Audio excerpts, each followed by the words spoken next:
ఇలా రండి. చెప్ప నీ దృష్టిలో రాజు అంటే ఎలా ఉండాలి? రాజు ధర్మం వైపు ఉండాలి.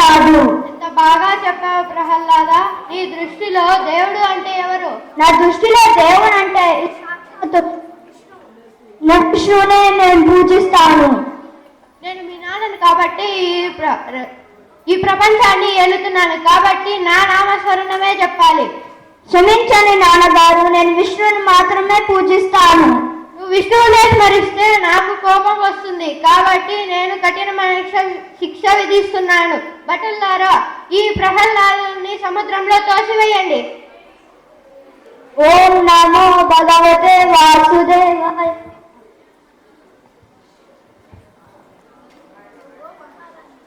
ఓ మహారాజా, క్షమించండి, మీ పుత్రుడు భానురాజు. మీరు ఎంత చనిపోలేదు.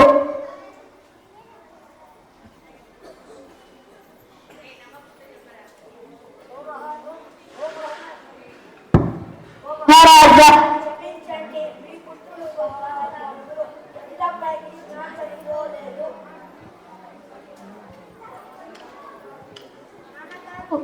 నాన్నగారు, ఇప్పుడైనా నేను చెప్తున్నాను, ఇప్పుడైనా మీ పాపాలన్నీ పోవాలని విష్ణువుని కోరుకోండి. విష్ణు పిరిగివాడలాగా పైన ఉంటాడు, కిందకి రాడా? ఇంకెక్కడున్నాడు? ఈ స్తంభంలో ఉన్నాడా? ఉంటాడు.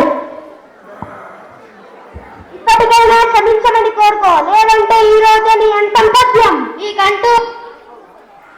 నీకంటూ ఒక రూపం ఉండదు. ఒకసారి పందిలాగా వస్తావు, ఇంకొకసారి సింహంలాగా వస్తావు.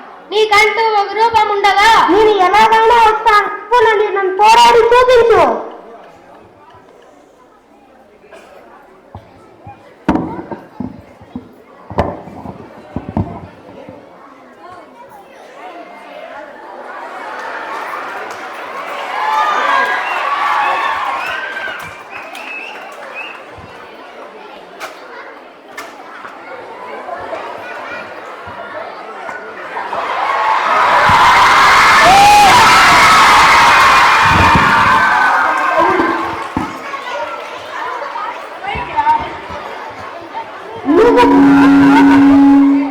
నువ్వు గృహంలో లేవు, గృహం బయట లేవు, నువ్వు గడపడుతున్నావు.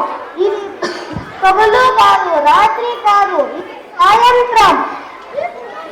నువ్వు ఆకాశంలో లేవు, భూమిలో నా తొడల మీద ఉన్నావు. ఇంకా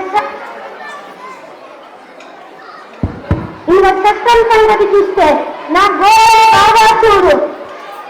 ఇది సజీవము కాదు, నిర్జీవము కాదు.